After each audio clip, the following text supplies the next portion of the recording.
The thing with carpet racing is setup is very important. The track is dead flat, it's dead smooth, and that always lends itself to setups being pushed very, very far in one direction, which can leave you on sort of a little bit of a knife edge, and it makes the car very, very critical to be fast and consistent at the same time and be competitive. So I thought in this video I'd take you through basically what we've learnt this winter. We didn't get to use the B7 much last winter since it just came out. This winter, obviously, since the start to now, we've been using the B7. We've done a few little test days at Midlands. We've obviously done the Euros. We've done various meetings around the UK as well. So yeah, I'm just going to get you up to speed on basically things that we've learned about the car, sort of things we've done, and yeah, a couple of things, so we'll get into it. So the first thing we've really learned about is one of the most basic things really, and that is ride height. How far the chassis is off the ground. So basically the Euros was probably the first meeting we really did with the car on carpet this winter, and we started at 11 mil. That, believe it or not, was sort of like the base of where we started. And for whatever reason, we slowly sort of just crept up from there. And we ended up running around 13 at most meetings where we were going, places like that. And it wasn't until one night, Tommy went on like sort of a club night racing somewhere. And he was sort of going alright, I think struggling a little bit. And he literally, I think he lowered his car from 13 to 11 just to see what it did. And he said it completely transformed his car. So that doesn't mean that it works all the time on every track, whatever. That track is the Silverstone Club, for those of you that know.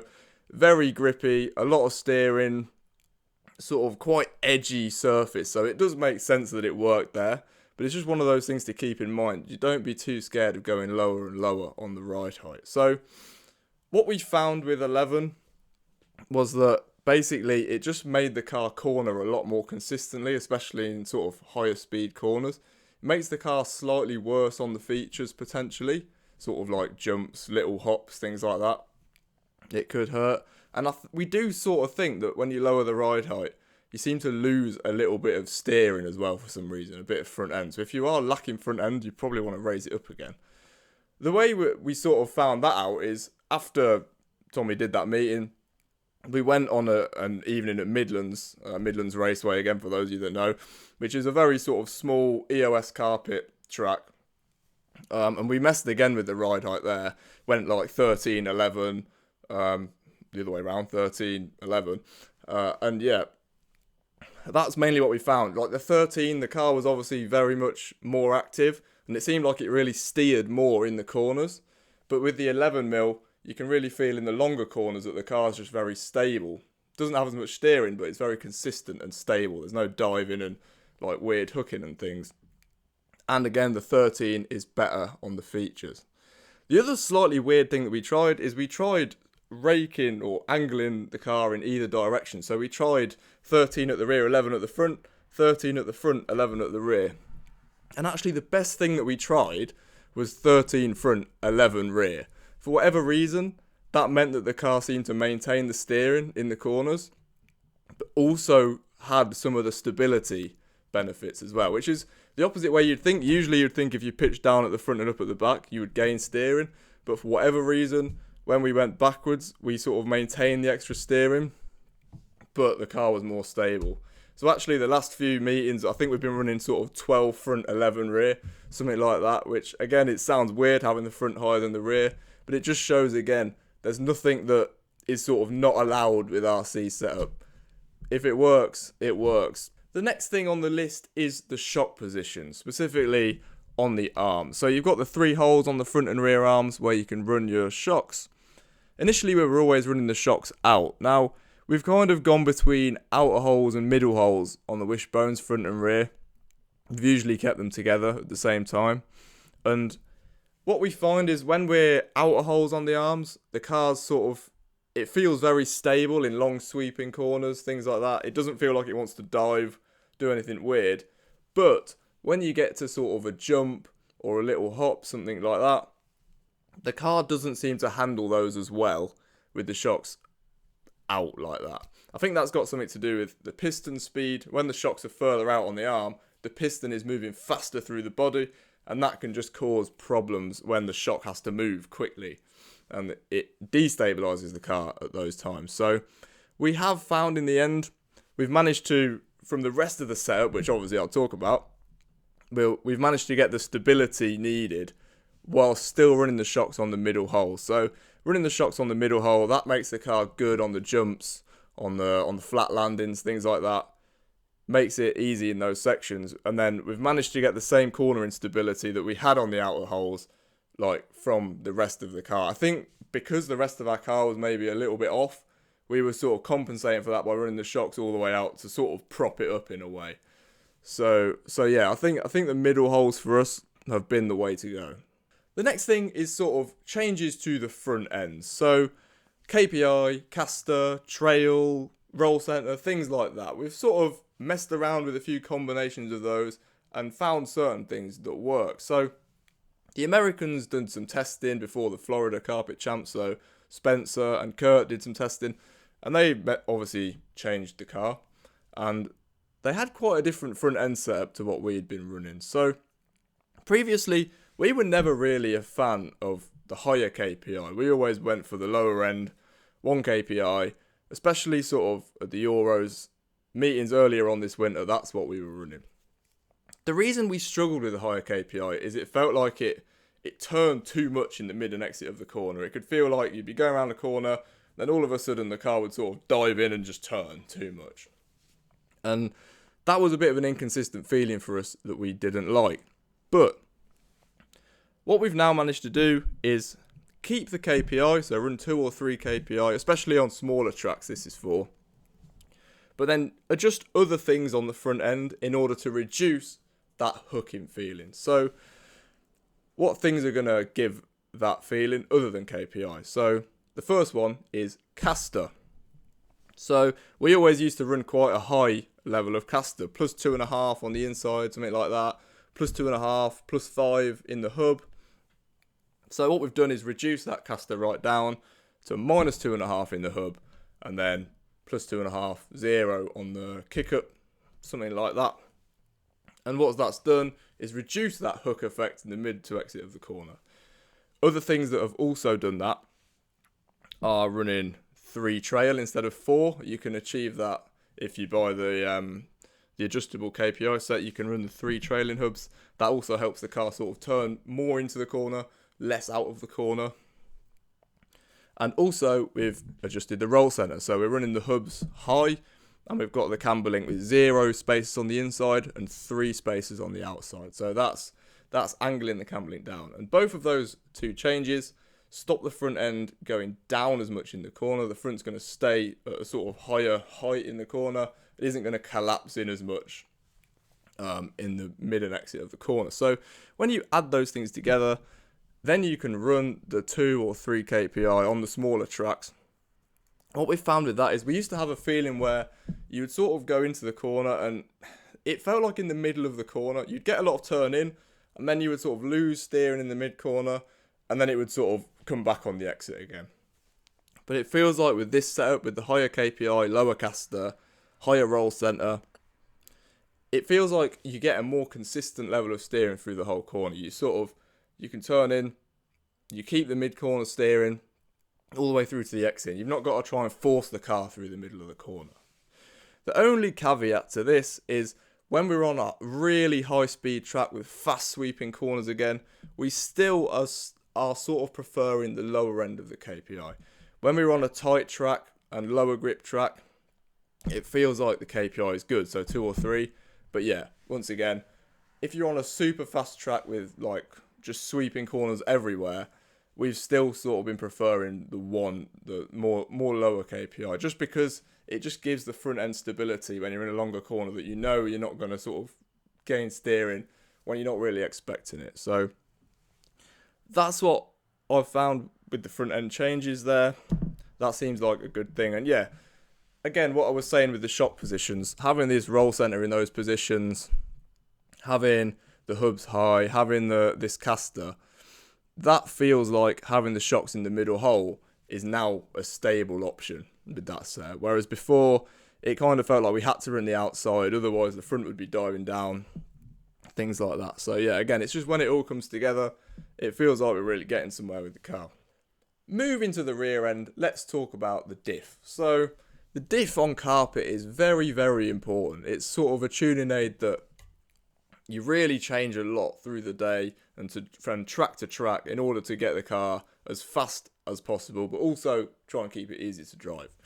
So, to start with the diff, what have we got? We've got 2 gear versus 4 gear. So let's start with that. So we seem to find that with 2 gear, it feels like the car sort of turns more in the corner and then drives in a straighter line as you're on power. So it's kind of like the difference between on and off power is more than 4 gear. So that seems to work on really big open tracks where there's large on throttle sections, large braking sections, sort of like an EOS or what the Euros was like, something like that.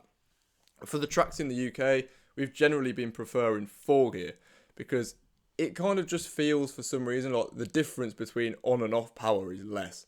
Like you get on power and the car doesn't change as much. It stays doing more what it was doing before. Then we just move on to the thickness of the oil in the diff. So again, the thing with the diff is it's an area where you can really gain time out of the car.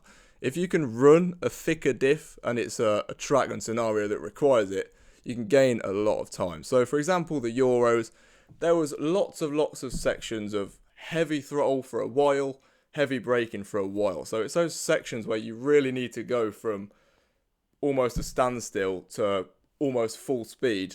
You're going to gain a lot of time having a thicker diff, just purely because you've got that extra drive. And also sections where you've got to go from full speed to like a hairpin, you've got to brake for a long time. Because you're actually getting a lot more brakes. You don't get that effect where you're going into the corner, the inside wheel starts sort of spinning the wrong way and you just go on forever. So thicker diff, really when there's a lot of just accelerate, brake in the track, you're going to gain a lot of time. Again, that's bigger tracks like an EOS, what the Euros was like, something like that. For the UK, again, where the tracks are smaller, you're never really holding full throttle, holding brake. You're more just sort of adjusting the throttle continuously and sort of weaving your way through a track. You don't gain anywhere near as much time from a thick diff as you would on a bigger track like that. So usually in the UK, say at the Euros we were running 200k, something like that, 200k, 2 gear we were running in the diff. In the UK, you're more going to be in the sort of 30, 60 range with the 4 gears, what we've been running. So the other thing that you can do with the diff is you can, if you sand a HTC gear so it's flat on the back, you can run the HTC gears in the diffs, which I know has been going on quite a lot in the States. I think they've been running the HTC gears. We've tried the HTC gears. I think our tracks are potentially a little bit too low grip for it. What they basically do is the diff ramps up a lot more as it spins. So basically you just have more lock in the diff. It's more of a lock-in diff. So again, when you're on throttle, you're really going to lock those two tyres together. And that can make the car quite difficult to drive and loose on power at the rear. So I think when the grip is really high traction, it's probably a benefit. But on lower traction, you're going to want to stick with the LTC gears. And that also obviously goes for the thickness of the oil, which I didn't really mention as well. So higher grip tracks, you're going to get away with thicker oil. You're not going to lose as much traction. If you feel like you're coming out of corners and you can't go in a straight line, that could be because your diff is a little bit too thick. You might want to go thinner on the diff because basically the two rear wheels are both providing power to the ground all the time. It's like turning traction control off in a weird way. So yeah, that's everything for the diff. Next thing I've learned recently from messing around with is the rear hub height. So for me, this has always been one of those things that's almost like a bit mystical. It feels like it sort of does something a little bit different every time I've tried it. But recently, I do feel like I've got a bit more of a handle on what effect it has and what it feels like. Obviously, raising the rear hub is going to raise the rear roll centre, and lowering the rear hub is going to lower the rear roll centre. And what difference does that feel like it makes on the track? Well, it mainly feels like to me, when you raise the rear hub, it feels like the rear end of the car just simply rotates more, especially sort of into and in the middle of the corner. It feels like the car just wants to just break traction more at the rear. So it's been really useful to tune that, to sort of tune how much overall rotation and steering that the car has. So again, if you're at a track like Midlands Raceway, small track, EOS, you need your car to really, really rotate through the corners. You want to raise that hub all the way up, get the HRCs on, +3. And yeah, you're going to have a lot of rotation from the rear end. It feels like the rear end stays a little bit higher in the corners, obviously because of the higher roll centre, and just sort of pivots around the corners. The lower hubs, sometimes I drop the hub to +2, +1. If, again, I feel like I've got too much steering, it's like the rear end's breaking loose too much, you want to just drop the rear hub down, and that just feels like it plants the rear end into the ground a little bit more. Feels like it's all a bit more connected to the track at the rear, and you're just going to reduce the overall rotation you have. So it's quite a nice tool to tune with. One thing you have got to sort of make sure that you do is, obviously you've got to sort of readjust the upper camber link as you adjust the rear hub height. So if you raise the rear hub height up, ideally you'd remove a spacer from the camber link on the outside. You would just keep the distance the same between the outer hinge pin and the camber link at the top. If you don't have range to do that, you can add one at the inside, something like that, just to try and keep that more similar. But yeah, that's something you should probably look out for. So on to the next thing. Last but not least, we have UJs versus CVDs. So what have we found with that? UJs recently released by Factory Team.